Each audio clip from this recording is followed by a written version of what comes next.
Friends, कैसे हैं आप लोग? पढ़ाई कैसी चल रही है आप लोगों की?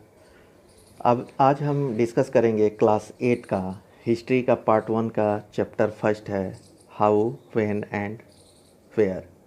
इससे पहले भी हमने एक वीडियो ट्यूटोरियल क्लास का बनाया हुआ है। जिन बच्चों ने उस वीडियो को नहीं देखा है उसको देख लीजिएगा। इसमें हम चर्चा करेंगे डेट्स के बारे में कि जो भी हिस्ट्री में डेट्स होती हैं वो कैसे सेलेक्ट की जाती हैं, उसका क्या इम्पोर्टेंस है।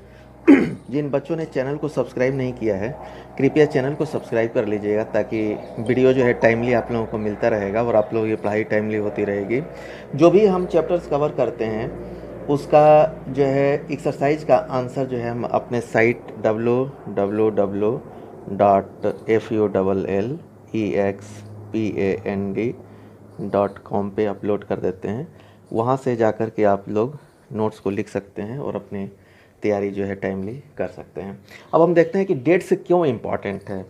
The date we select, the date around which we compose our story in past. ठीक है, कोई भी हिस्टोरियन अगर जो है एक कोई डेट सेलेक्ट करता है तो वो जो है उस डेट के ही इर्द गिर्द जो है उसके नज़दीक ही जो है जो स्टोरी हुई है वो लिखी जाती है। They become vital because we focus on a particular set of events as important.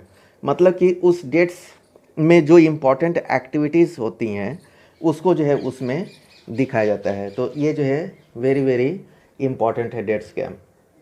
जैसे कि एक एग्ज़ाम्पल के तौर पे हम ले लेते हैं, जैसे ये हम देखते हैं कि in the historian written by British historian, जैसे कि हिस्ट्री जो है ब्रिटिश हिस्टोरियन से लिखा गया in India, the rules of each governor general was important. जैसे कि जो भी गवर्नर जनरल जितने भी थे इंडिया में जिन्होंने जो है शासन किया था उनका एक पीरियड था। ठीक है, 4 साल 5 साल का या 7 साल 8 साल का 2 साल का।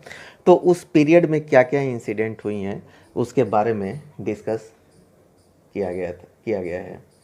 ठीक है, जैसे कि अभी हम देखते हैं कि जो है these histories begin with the rules of the first governor general.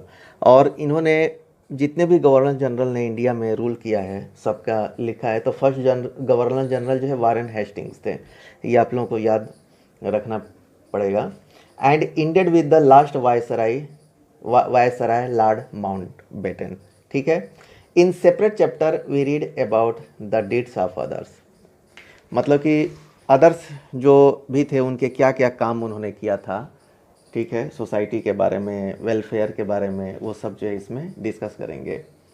जैसे हेस्टिंग्स हो गए, वेल्सली, बेंटिक, डलहौजी, कैनिंग, लाइटन, रिपन, कर्जन, हार्डिंग्स, इरविन, ये सब जो है जितने भी ये जो है वायसराय थे या जो है गवर्नर जनरल थे, इन्होंने क्या क्या किया है आगे हम इसको पढ़ेंगे। It was a seemingly never ending succession of governor generals and viceroy. All dates in these history books were link to these personalities.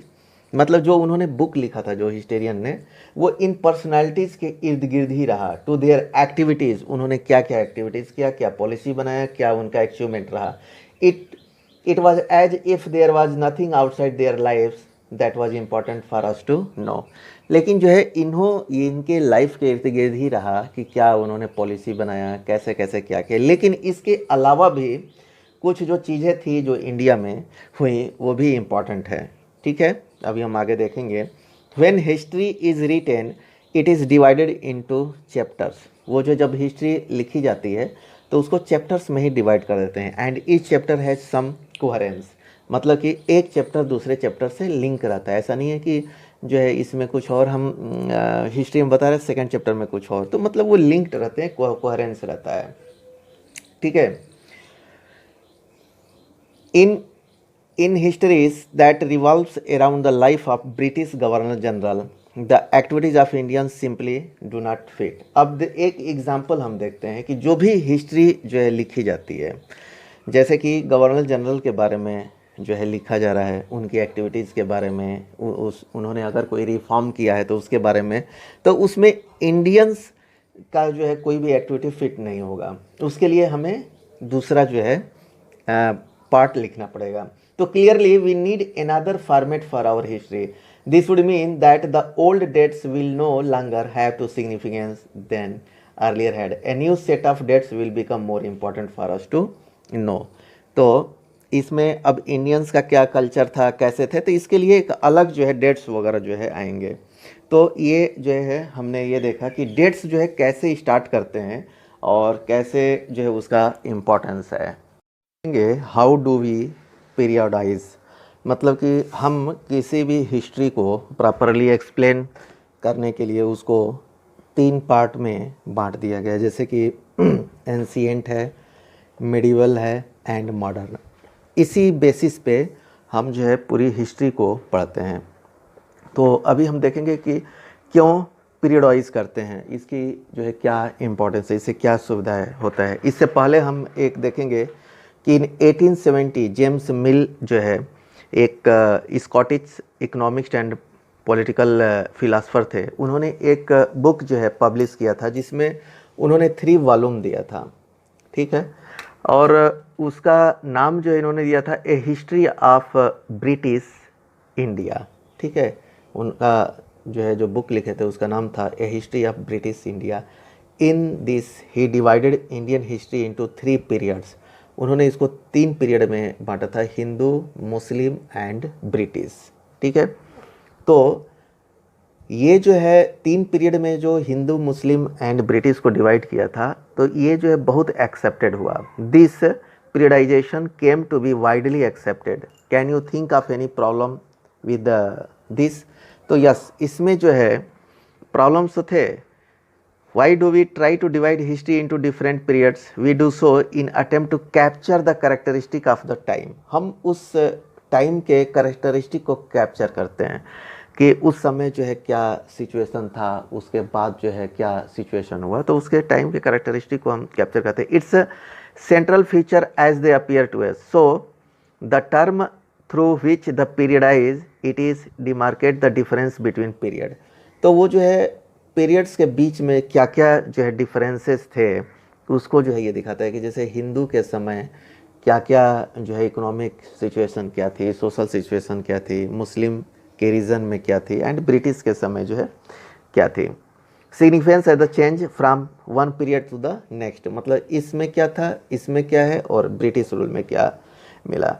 तो मिल दो that all Asian societies, sorry Mill दो नहीं, मिल थॉट है, Mill thought that all Asian society were at lower level of civilization. उनका ये मानना था कि हिंदू जो थे, हिंदू के समय जो रीजन था या मुस्लिम के समय रीजन था, तो ये जो है लोअर लेवल का सिविलाइजेशन था। ये जो है मिल का जो है अपना जो है थॉट था। एज ए हिस्टोरियन उन्होंने इसको लिखा था कि जो भी एशियन सोसाइटीज़ थे were at lower level of civilization. उन्होंने तर्क क्या दिया इसके पीछे जो है, according to his telling of history, before the British came to India Hindu and Muslim despots ruled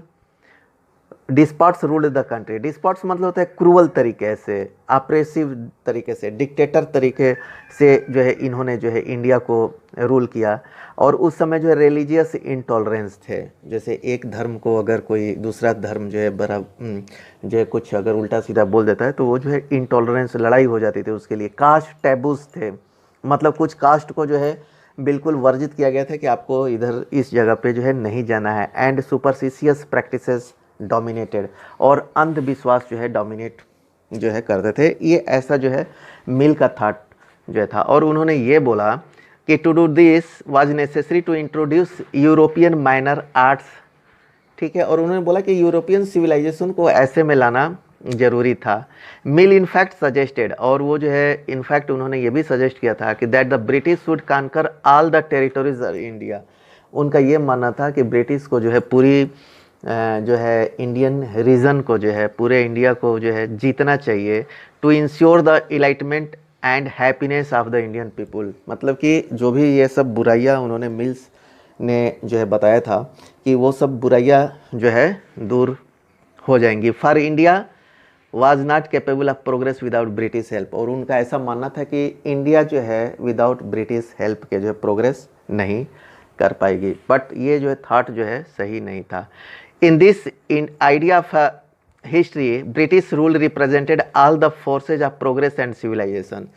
ये जो है मिल्स जो है ना सब जो है अपना फोकस जो है प्रोग्रेस एंड सिविलाइजेशन पे उन्होंने डाला है। The period before British rule was one of darkness, और उनका ये मानना था कि ब्रिटिश रूल से पहले जो है जो भी रूल्स थे हिंदू के मुस्लिम के वो डार्कनेस थे। Can such a conception be accepted today? No. अगर जो है कोई भी रूलर अगर अच्छा रूल नहीं करता है तो उसके अगेंस्ट में जो है जनता जो है खड़ी होती है। तो ये सब चीज़ें जो होनी चाहिए, और जो लोगों को मिल रहा था वो लोग तो संतुष्ट थे। तो ये जो है वाइडली एक्सेप्टेड जो है नहीं था, ये उनका अपना सोचना था, वो अपने हिसाब से उन्होंने सोचा था।